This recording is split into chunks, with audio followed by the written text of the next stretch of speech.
गया? कहाँ हो गया? नीनी नहीं आई ना? दूध भी नहीं पीना? हाँ हाँ।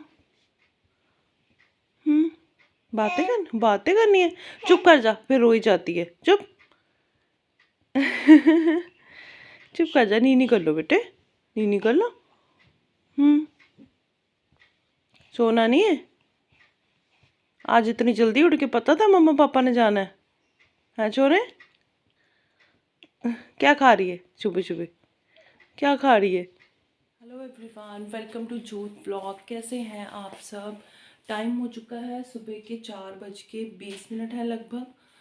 मैं उठ गई थी 3 बजे, लेकिन सिफत ने परेशान किया थोड़ा सा। वो इरिटेट हुई पड़ी है, तो वो मतलब चाह नहीं रही थी कि मेरी गोदी में से उतरे, और अभी वो मम्मी के पास है। सरदार जी भी लगभग रेडी हो चुके हैं। और सरदार जी, सत श्री अकाल। सत श्री अकाल जी। सिफत रो रही है ना? टिक नहीं रही है वो, पता नहीं क्यों। और हम लोग इतनी जल्दी इस वजह से भी उठ गए हैं क्योंकि ना हमें गुरुद्वारा साहब जाना है। आज है 21 तारीख की सुबह, और आज ही का वो मनहूस दिन कहेंगे था जो कौम के लिए। जब गुरु गोबिंद सिंह जी ने किला छोड़ दिया था, अनंतपुर साहब का किला आनंदगढ़, और वो अपनी फैमिली के साथ गए थे, चारों साहबजादों के साथ, माता गुजरी जी और जो उनकी फौजी थी उनके साथ गए थे, और फिर कभी वापस अनंतपुर साहब में वो नहीं आ पाए थे। तो उसी संदर्भ में नगर कीर्तन किला आनंदगढ़ साहब से निकल के परवार विछोड़ा तक जाता है। उसके बाद आगे जैसे डिवाइड हो जाता है ना, चमकौर साहब, फिर उसके बाद फतेहगढ़ साहब, तो वो आगे का कंसेप्ट है सारा। तो आज नगर कीर्तन था, तो हमने सोचा था अर्ली मॉर्निंग निकल जाएंगे, लेकिन वही सिफत के कारण थोड़ा सा लेट हो गया।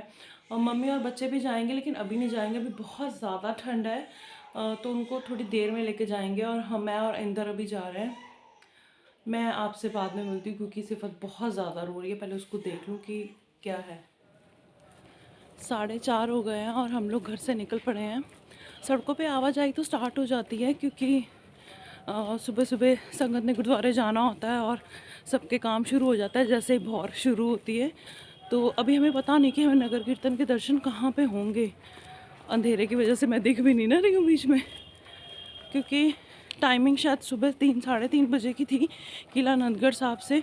और एक्चुअली जो नगर कीर्तन है वो सभी गुरुद्वारों के मतलब अंदर से तो नहीं, लेकिन बाहर से दर्शन करके फिर जाते हैं। जैसे किला आनंदगढ़ साहब से निकलेंगे, उसके बाद केसगढ़ साहब, उसके बाद सीसगंज साहब, पोरा साहब होते हुए फिर शहर से बाहर निकलते हैं। तो अभी इतने आगे तो नहीं पहुंचे होंगे क्योंकि बेबी स्टेप्स के साथ चलना पड़ता है, बहुत ज़्यादा संगत होती है। और कल रात में भी हम वॉक में गए थे ना, तो मतलब संगत थी, रश था, काफ़ी ज़्यादा मतलब ना था, क्योंकि एक तो विंटर वेकेशंस भी हो गई हैं, टूरिस्ट वैसे भी हैं, और जो संगत स्पेशल आई हुई है नगर कीर्तन के दर्शन के लिए वो भी हैं। तो मतलब देखने में भी पता लग रहा था रश था। वैसे कल नगर कीर्तन जो होता है वो किला आनंदगढ़ में भी पहुंच जाते हैं, तो वहाँ पे भी शाम का प्रोग्राम होता है। हम लोग गए थे थोड़ी देर के लिए, लेकिन बच्चों के कारण हम लोग जल्दी आ गए थे क्योंकि ठंड बहुत ज़्यादा है। देखिए ठंड है ना, हम अपने बच्चों को लेके कितने वो हो जाते हैं ना, प्रोटेक्टिव हो जाते हैं। लेकिन छोटे साहबजादियों की शहीदी हुई थी, बड़े साहबजादों की शहीदी हुई थी इन दिनों में। जब भी मैं याद करती हूँ ना कि मतलब जब ऐसे लगता है ना कि अपने बच्चों को ठंड लग रही है, तो दिमाग में वो चीज़ आ जाती है, और आनी भी चाहिए कि उनके पास तो कुछ भी नहीं था। मतलब कितनी ठंड में वो निकले थे, वो भी तो मासूम से बच्चे थे, लेकिन उन्होंने हमारे लिए अपनी शहादतें दे दी। तो अभी आवाज़ वगैरह तो कुछ नहीं आ रही है। लगभग हम लोग केसगढ़ साहब की बैक साइड पे पहुंच गए हैं। पहले किला आनंदगढ़ जाएंगे। हाँ सरदार जी, नई जकारों की आवाज़ तो आ रही है, मुझे लगता है नीचे है नगर कीर्तन अभी ना। जैसे अराइवल तो हो गया है अभी, तो क्लैरिटी नहीं आ रही कुछ भी। तो अभी चलो सीधा नगर कीर्तन में मिलेंगे, और मुझे नहीं पता मैं इसको वॉइस ओवर करूँगी या डायरेक्ट आएगा, कैसे भी मुझे नहीं पता। चलिए अब सीधा दर्शन करेंगे नगर कीर्तन के। हम लोग पहुंच गए हैं किला आनंदगढ़ में, और हम लोग उस रास्ते से गए थे जो केसगढ़ साहब और किला आनंदगढ़ साहब को आपस में कनेक्ट करता है, यानी कि किला आनंदगढ़ साहब की बैक साइड से। तो सरदार जी आगे आ गए हैं और मैं पीछे पीछे थी। संगत देख के हमें ऐसे लग रहा था, मतलब जितनी गैदरिंग है अभी इस टाइम पे, कि हम लोग काफ़ी लेट हैं, लेकिन हम 5 से 7 मिनट 10 मिनट लेट होंगे इतना ही लेट हुए थे, लेकिन दुख हुआ कि वो 10 मिनट भी क्यों लेट हुए। और देखिए लोग बच्चे लेके पहुँचे हुए हैं छोटे-छोटे, और संगत बड़ी दूर-दूर से आई हुई थी, और बच्चों को लेके आना भी चाहिए, तभी बच्चों को पता लगता है ना कि क्या हमारा इतिहास है, क्या हिस्ट्री है, सब कुछ। तो जिन्होंने पहुँचना है वो पहुँच ही जाते हैं किला आनंदगढ़ साहब। और अभी हम यहाँ से जहाँ से सरदार जी जा रहे हैं ना, नीचे ये जो बना हुआ है, ये देखिए स्टेज सारी, संगत देखिए आप कितनी संगत है। ये सभी स्टेयर्स नीचे उतर रहे हैं, और ये स्टेयर्स हैं लगभग जैसे इतनी ऊंचाई पे थे हम पहले, जितना 5 से 7 मंजिल ऊपर होते हैं, 5-6 मंजिल जितना, तो वो सारा स्टेयर के रास्ते अब हम नीचे जाएंगे।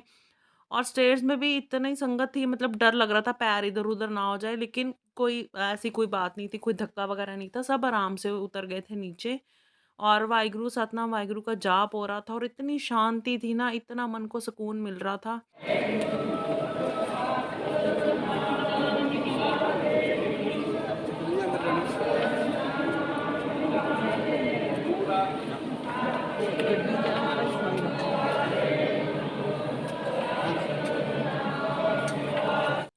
अभी हम सीढ़ियाँ उतर के बाहर आ गए हैं बिल्कुल, यहाँ से नगर कीर्तन की स्टार्टिंग हो गई।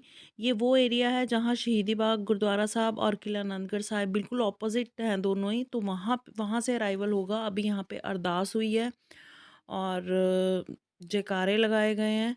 जयकारों की गूंज के साथ ही ये नगर कीर्तन स्टार्ट हुआ था। और पता है, जब मैं बाहर निकल रही थी ना, तभी कोई बुजुर्ग अंकल थे, और वो बड़े उनका मतलब क्या कहूँ, आँखें उनकी भरी हुई थी, और वो कह रहे थे कि घर छोड़ना आसान नहीं होता। तो सच में मेरा भी मन भर गया था, क्योंकि सच में घर छोड़ना आसान नहीं होता। जिसका छूटता है उसको पता होता है। ये फीलिंग ही ऐसी होती है यहाँ पे, मतलब इतना वैरागमय कीर्तन होता है कि आपके आंसू अपने आप से निकलने लग जाते हैं। और मैं ये सोच रही थी कि जब हमें सर्दी में इतनी ठंड में कहीं जाना हो ना, तो हम कितनी तैयारियां करते हैं। हमारे साथ बच्चे हैं, हमारे साथ बुजुर्ग है, हमारे साथ फैमिली है, गर्म कपड़े चाहिए, ये चाहिए, वो चाहिए, कितने दिन पहले तैयारियां करते हैं। लेकिन वो दोनों जहाँ के वाली थे, शहंशाह थे, बच्चे उनके थे, उनके साथ में कितने मासूम बच्चे थे, और वो कैसे किन हालातों में निकले वहाँ से। उनके पास उस समय में कुछ भी नहीं था, मतलब वही मैं कह रही हूँ ना, दोनों जहाँ के वाली, वो उनके पास किस चीज़ की कमी थी, लेकिन वो समा ऐसा था कि उनको कैसे निकलना पड़ा वहाँ से मासूम बच्चों के साथ इतनी ठंड में। तो वो ठंड को महसूस करना चाहिए, बच्चों को लेके आना चाहिए कि क्या हुआ था, कैसे हुआ था। बिस्तर में देखिए रहिए, लेकिन कुछ समय ऐसा होता है कि निकलना पड़ता बाहर, तभी बच्चे अपनी हिस्ट्री को समझते हैं, जानते हैं। कई बार ऐसे होता है कि आप बुक्स में पढ़ाइए, बताइए, दिखाइए, नहीं पता चलता। जब आप बाहर निकल के उस चीज़ को फील करते हैं ना, तो वो आपके बच्चे भी समझते हैं और उनको पता भी चलता है। वो कहते हैं ना, ज़िंदगी में प्रैक्टिकल ज़रूरी है, तो कभी कभी ये प्रैक्टिकल कर लेना चाहिए, आना चाहिए, महसूस करना चाहिए। तो आगे की जितनी भी क्लिप है, मैं अभी फ़िलहाल के लिए उनको नेचुरल रखूँगी, और कोशिश करूँगी कि आप लोग घर बैठे दर्शन कर लीजिए। ये जो सामने ट्रॉली में आपको दिख रहा है, ये रंजीत नगारा है, इसको बजाते हैं स्टार्टिंग में, तभी पीछे-पीछे नगर कीर्तन चलता है। तो शुरुआत इसी तरीके से होगी।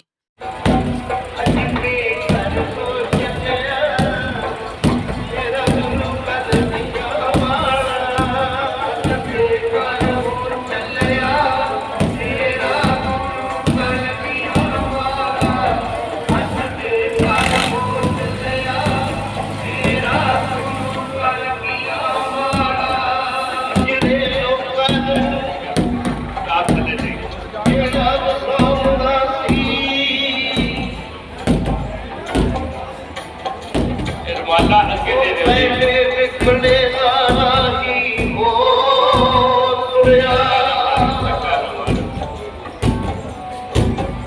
मेरे हो बिच है तड़प दे आई रहना शुरे दिला दे बिच खपो शब्द ने बोल सुनो, धक्का ना मारो। पूरा जमता कहवाती धुन पड़ी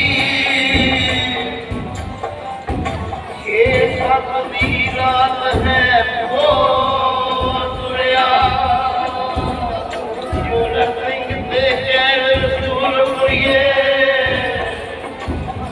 आपसे लौट काया जियो को तुरया अज के कर हो चलिया मेरा गुरु मन दिया बेकर हो चलिया मेरा गुरु मन दिया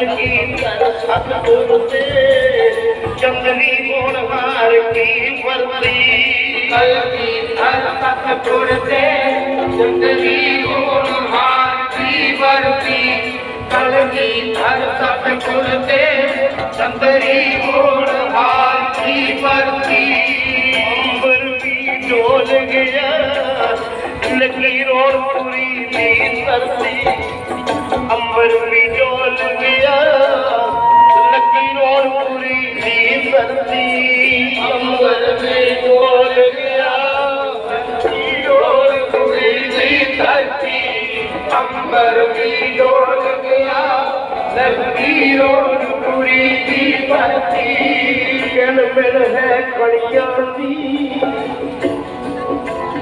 किन मिल है कड़ियां दी छक्का वगे शहर का पारा कर दिया वाला धन बेकार हो चलिया मेरा गुरु कर दिया वाला ओ दिल रोंदे लंघ जांदे वाहिगुरु ਇਹ ਜਦੋਂ ਰਹੇ ਨਾ ਕੋਲ ਬਰਾਉਣ ਵਾਲਾ ਸਾਰੀ ਜ਼ਿੰਦਗੀ ਗਮਾਂ ਵਿੱਚ ਲੰਘ ਜਾਂਦੀ ਜਦੋਂ ਰਹੇ ਨਾ ਦਰਦ ਵੰਡਾਉਣ ਵਾਲਾ ਸਮਾਂ ਆਉਣ ਤੋਂ ਪਹਿਲਾਂ ਮੁਰਝਾ ਜਾਂਦਾ ਉਹ ਖਿੜਿਆ ਫੁੱਲ ਜੋ ਮੈਂ ਖਿਡਾਉਣ ਵਾਲਾ ਜੋ ਰਸਿਕ ਤੇ ਕਹਿ ਤੂਫਾਨ ਮਿਲਾ ਉਹ ਮਾਲੀ ਤੋਂ ਚੱਲਿਆ ਅੱਜ ਪਾਣੀ ਪਾਉਣ ਵਾਲਾ ਇਸ ਪਾਵਨ ਧਰਤੀ ਤੇ ਚਾਰੇ ਲਾਲ ਮੁਰਾਂ ਦੇਖੇ इस पावन धरती पे चारे लाल पुराने इस पावन धरती पे चारे लाल पुराने इस पावन धरती पे चारे लाल पुराने मान दिया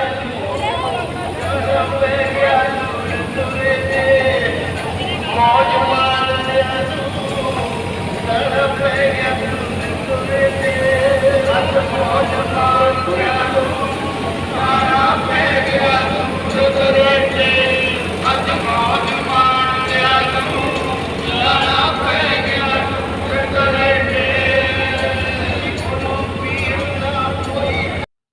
नगर कीर्तन के लास्ट में ना हमेशा ये ट्रॉलीज होती हैं और इन पे कपड़े के ऊपर पेंटिंग्स की होती हैं जिन पे इतिहास बताया होता है कि यहाँ से जब गुरु साहब निकले तो फिर चमकौर की गढ़ी में गए, फतेहगढ़ साहब छोटे बच्चे गए, छोटे साहबजादे गए, तब मतलब वो उसके बारे में सारा कुछ ही इसमें पेंटिंग के ज़रिए समझाया होता है और नीचे लिखा भी होता है।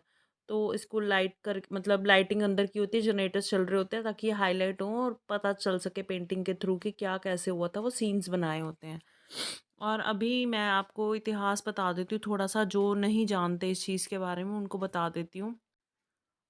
6 पो की रात और 7 पो की सुबह मतलब देसी महीने के हिसाब से गुरु गोबिंद सिंह जी और उनके परिवार की ये अनंतपुर साहब में लास्ट नाइट थी, आखिरी रात थी उनकी। औरंगजेब गुरु साहब जी को कैद करना चाहता था पर वो कामयाब नहीं हुआ था। ये जंग चली थी लगातार 7 महीने लगभग, और उसके बाद मुग़ल फ़ौजों को भी कामयाबी तब भी नहीं मिली थी। उसके बाद उन्होंने मुग़लों ने झूठी कस्में खाई और फिर उनको कहा कि आप किला छोड़ दीजिए, आप सेफ़ रहेंगे, कोई ऐसी दिक्कत नहीं आएगी। तो गुरु साहब जो है बच्चों के साथ, अपने माताजी के साथ, पूरी फ़ौजों के साथ उन्होंने अनंतपुर साहब छोड़ दिया था, जिसको कि आनंदों की पुरी भी कहा जाता है। तो उसके बाद फिर वो कभी वापस नहीं आए थे। ये कहा जाता है कि अनंतपुर साहब ऐसे हो गया था जैसे उजड़ जाता है, और उस चीज़ को ना हमने फ़ील किया। मैं सच बता रही हूँ ये, मतलब हम लोग, मैंने आपको बताया ना, हम लोग वॉक करने जाते हैं रात को। जब नगर कीर्तन चले गए मतलब यहाँ से, उसी दिन रात को हम लोग वॉक पे गए तो एकदम सुनसान सी थी, इतनी शांति थी, वो शांति अच्छी नहीं लग रही थी। और मुझे स्पेशल इंदा ने बोला कि सच में ऐसा लग रहा है कि उजड़ गया है अनंतपुर साहब। मुझे ये बात पता नहीं कहनी चाहिए कि नहीं कहनी चाहिए, कईयों को ये बात अच्छी नहीं लगेगी, लेकिन वो फीलिंग हमें आई और मुझे आई तो मैं आपसे शेयर कर रही हूँ। तो ये नगर कीर्तन सुबह के टाइम है, अर्ली मॉर्निंग है। अभी ये नगर कीर्तन जाएगा वहाँ पे केसगढ़ साहब में। और जैसे ही दिन थोड़ा चढ़ेगा, थोड़ा-सा लगभग 8:30 बजे के करीब, 8 बजे के करीब, 8 सवा 8 के करीब हम मम्मी और बच्चों को लेके शॉप पे आ गए थे, क्योंकि शॉप के आगे से भी नगर कीर्तन होके निकलता है ना, तो फिर वो मई आराम से दर्शन कर लेंगे। तो उस टाइम पे हम लोग फिर से गए थे।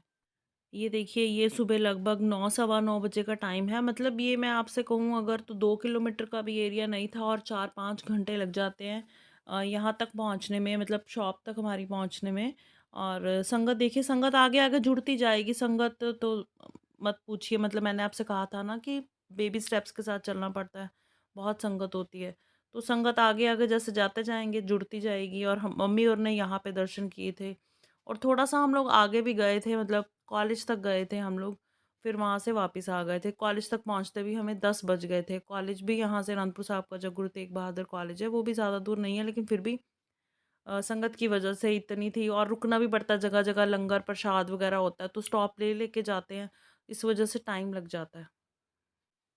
ये देखो, मेरी छुटकियाँ सिफ़त और सिदक भी आई थी अपनी हाज़िरी लगवाने। सरदार जी ने ना इनको काउंटर पे लिटा दिया था। एक्चुअली ये ना गोदी में थोड़ी इरिटेट हो रही थी, बाहर मत्था तो टेक लिया था, उसके बाद इनको यहाँ पे लिटा दिया था, ये खेल रही हैं। वाहिगुरू इनकी हाज़िरी भी परवान करे।